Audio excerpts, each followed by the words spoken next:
Patrick Cohen. Bonjour Hervé Temim. Bonjour. Ténor du barreau, défenseur entre autres de Bernard Tapie, Roman Polanski, Gérard Depardieu, Jacques Servier, avocat des puissants, comme vous l'écrivez vous-même, en regrettant de ne pas entendre plus souvent « Ah, maître Temim, c'est dégueulasse ce qu'on a fait à votre client » au lieu de « Ah, maître Temim, comment pouvez-vous défendre un tel pourri ?» Vous publiez chez Gallimard, vous l'écrivez ça, hein? En me moquant de moi-même. Vous publiez chez Gallimard Secret Défense, qui aurait pu aussi s'intituler Éloge du secret ou Contre la transparence. Vous savez que vous n'êtes pas dans l'air du temps, mais vous racontez vos secrets anciens, vos cas de conscience. La discrétion, le secret sont des valeurs que vous placez comme avocat au-dessus de toutes les autres. Ce sont des valeurs que je place comme avocat, mais aussi à titre personnel, très haut, pratiquement au-dessus de toutes les autres. En tous les cas, comme avocat, c'est une valeur essentielle, cardinale. C'est le cœur du métier, dites-vous. Oui, c'est le socle, c'est le cœur. Il n'y a pas de métier d'avocat qui vaille, il n'y a pas de défense qui vaille sans secret absolu. C'est le début de la relation entre quelqu'un qui a besoin d'un avocat et son avocat. Alors ça va loin, parce que vous racontez...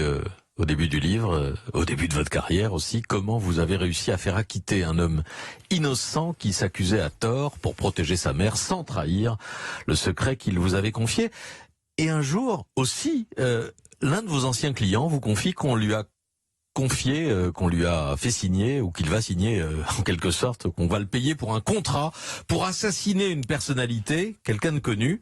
Et vous ne dites rien, Hervé Temim. Ça, c'est un cas de conscience extraordinaire, horrible, que j'ai vécu, parce que c'est une scène absolument surréaliste, qui paraît pas possible, que quelqu'un vienne vous dire, bah voilà, maître, je voulais votre avis, j'ai un contrat, je dois exécuter un contrat. Un contrat. Ben oui, maître, un contrat.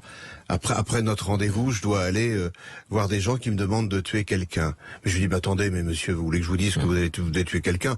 Non, vous n'allez tuer personne, et puis au revoir. Et il me donne le nom de la personne qui doit tuer. Horrible.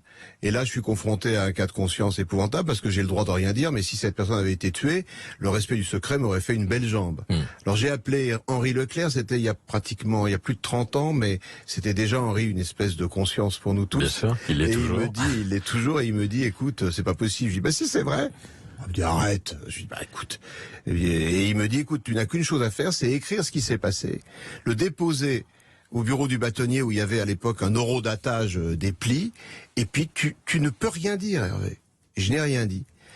Mais c'est pas votre horodatage qui aurait pu empêcher la mort, et comment tout ça, ou le meurtre de cette personne. Comme vous avez raison, c'était tout à fait dérisoire même, et grâce au ciel, ça ne s'est pas produit, mais j'ai suivi la vie de cette personne avec un intérêt comme vous ne pouvez pas imaginer. Là, vous êtes en train de nous dire que le secret de ce qu'on vous avait confié était plus important que la vie de la personne en question? Pas du tout. Je suis en train de vous dire que le secret qu'on m'avait confié, qui m'interdisait de révéler quoi que ce soit. J'ajoute, Monsieur Cohen, que ce qu'on m'avait révélé était à la fois très inquiétant, mais très conditionnel. C'était de toute façon, j'aurais violé mon secret, que je n'aurais probablement rien évité, servi à rien, et j'aurais révélé finalement un délit d'intention, ou même un crime d'intention, rien de plus.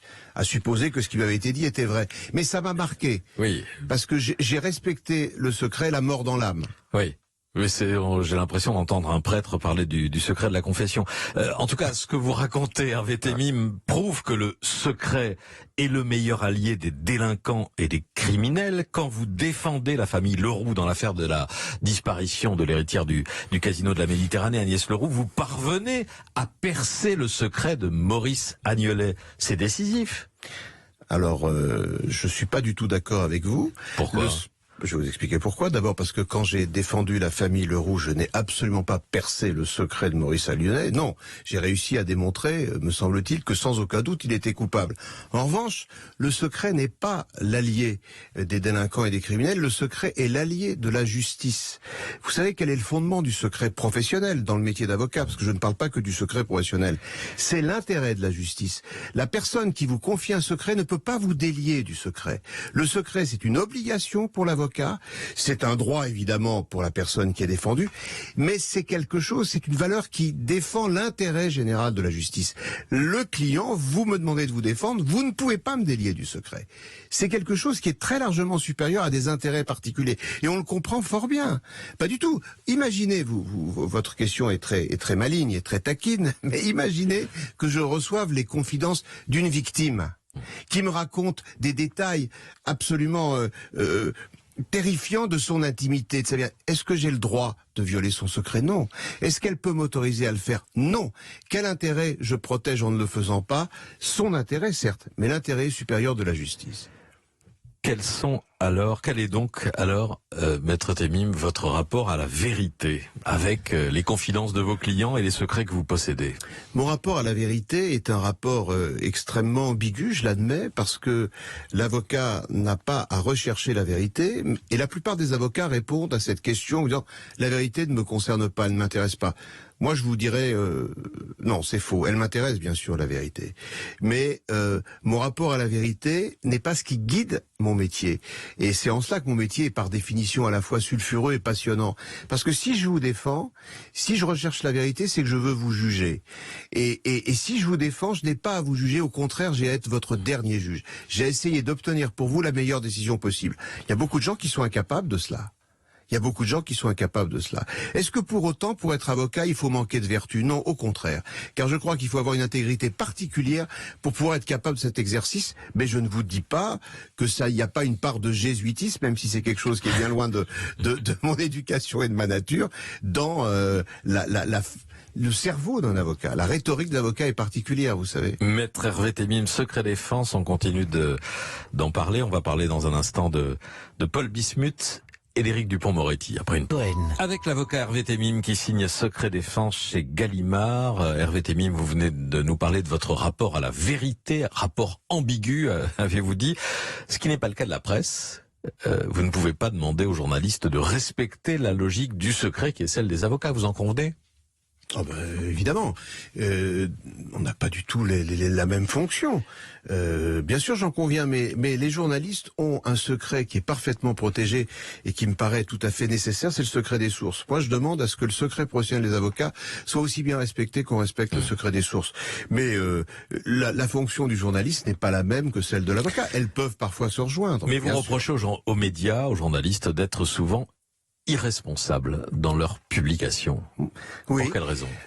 Parce que vous savez bien, tout le monde le constate aujourd'hui, il suffit qu'une accusation soit portée publiquement pour que la plupart des lecteurs ou l'opinion considèrent que l'accusation est fondée. Il y a malheureusement pas beaucoup de place aujourd'hui pour la nuance et très peu de place pour ce qu'on pourrait appeler encore la présomption d'innocence. Et donc je pense que dans bien des cas, la responsabilité des médias, je suis totalement défavorable à un conseil de l'ordre ou à une espèce d'organisme déontologique pour les journalistes, mais la responsabilité des médias, c'est souvent de publier. Publier ou pas une information quand c'est une accusation.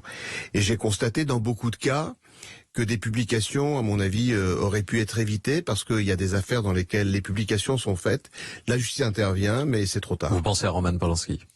Je pense à une affaire qui concerne Roman Polanski, une enquête du Parisien, qui est une enquête très intéressante et où je dis que la responsabilité de publier, c'est ça qui fait la décision majeure contre Roman Polanski. Sur une supposée victime qui s'est fait connaître 35 ou près de 40 ans après. Absolument, une affaire. Alors voilà. La responsabilité, elle appartient aux journalistes, elle appartient au directeur de la publication. Je ne dis pas qu'il ne fallait pas le faire, je dis que cette responsabilité, elle est énorme, elle est essentielle. Et je crois d'ailleurs que les journalistes en sont conscients. Et ce que je dis, c'est que quand on publie dans ces conditions, il faut qu'on fasse une enquête irréprochable. Il faut qu'on laisse la moindre part au doute, car la moindre part possible au doute, car on sait qu'il n'y aura pas, dans des affaires prescrites comme celle-ci, il n'y aura pas d'enquête policière ou judiciaire possible. Donc attention, là, la responsabilité du journaliste est énorme, parce qu'il se mue, en quelque sorte, en policier et en juge, avec une opinion qui, pardon de le dire, et tout le monde le sait, est très peu accessible à la contestation de l'accusation, d'où qu'elle vienne et quelle qu'elle soit. Pour ces opinions-là, et pour certains de ces combats-là, vous avez un allié haut placé, Hervé Temim, Éric Dupond-Moretti, qui a été espionné lui aussi comme vous dans l'affaire Bismuth, qui est désormais au sommet de l'appareil judiciaire. Ça vous réjouit, ça vous amuse, ça vous intéresse de le voir là où il est aujourd'hui? Je pense d'abord que sur un plan personnel, ça m'a réjoui, parce que c'est une consécration pour un avocat que de devenir garde des Sceaux. Si. Pourquoi? C'est pas forcément un parcours non mais attendez, tracé. Loin de là. Je sais pas quel est votre panthéon, mais dans le panthéon d'avocats de ma génération, qui est celle d'Éric Dupond-Moretti, je suis un peu plus vieux que lui. Le Graal, c'est Robert Badinter. Alors donc notre modèle de réussite professionnelle, c'était lui. Donc c'est une consécration. Ensuite, c'est une fonction éminemment compliquée, dans laquelle il sait qu'il va se heurter à de nombreuses difficultés. Il est déjà aux prises, mais je pense que c'est intéressant d'avoir un garde des Sceaux qui soit capable à la fois de défendre les magistrats et la fonction des juges, car il faut qu'il le fasse, et je pense qu'il va le faire et qu'il le fait à sa manière, mais qui soit capable de donner un peu d'aération aussi dans un monde extrêmement confiné. C'est une très forte aération, puisqu'il veut en gros refonder l'institution judiciaire. Non. À défaut de supprimer l'école de la magistrature, il l'a dynamité en nommant une avocate à sa tête. Ouais. C'est une bonne idée. Écoutez, déjà, on sait déjà qu'il pourra pas refonder. Non, mais et de loin. Alors, c'est une bonne idée. Ce qui est une bonne idée, c'est d'abord d'avoir nommé une femme. C'est la première. Vous savez que l'école nationale de magistrature existe depuis 58, c'est la première fois. C'est quand même assez étonnant. Et ensuite, ce que je peux vous dire, c'est que connaissant les travaux de Nathalie Roret, c'est une femme qui est vraiment une femme d'ouverture, de dialogue, de consensus, qui respecte infiniment l'institution judiciaire et qui ne va certainement pas, si elle est désignée, présidée, diriger l'école nationale de la magistrature pour pour semer la discorde avec les futurs magistrats. Au contraire. Les juges sont très en colère. Il y a une journée d'action aujourd'hui. Oui. Qui va gagner, les juges ou le ministre? Je pense que il faut pas qu'il y ait de guerre, il faut pas qu'il y ait de parti, il faut pas qu'il y ait de compétition. Non, il faut que les choses s'aplanissent, il faut qu'elles se calment. Il n'y a pas de, on ne peut pas, si vous voulez, quand on est garde des Sceaux, on ne peut pas faire la guerre aux juges. Et c'est pas du tout ce qu'Éric Dupond-Moretti veut faire. Il l'a dit dès le départ. Il y a quand même une dirigeante. Je crois que les magistrats le cherchent depuis le premier jour. Ça, c'est quand même certain. Vous avez vu qu'une dirigeante, je crois la représentante du principal syndicat magistrat a dit que sa nomination était une déclaration de guerre. Non, il n'y a pas de guerre. Il n'y a pas de guerre. Et il ne faut pas qu'il y ait de perdants. Et certainement pas les magistrats. Certainement pas. Mais il ne faut pas qu'il y ait de match. Il faut qu'il y ait une amélioration du fonctionnement de la justice. Et tout ça, finalement, peut accoucher de choses positives. On n'est pas au bout. Loin s'en faut. Hervé Temim, Secret Défense, votre livre avec Marie-Laure Delorme paraît chez Gallimard. Merci d'être venu nous en parler. Merci à vous. Merci.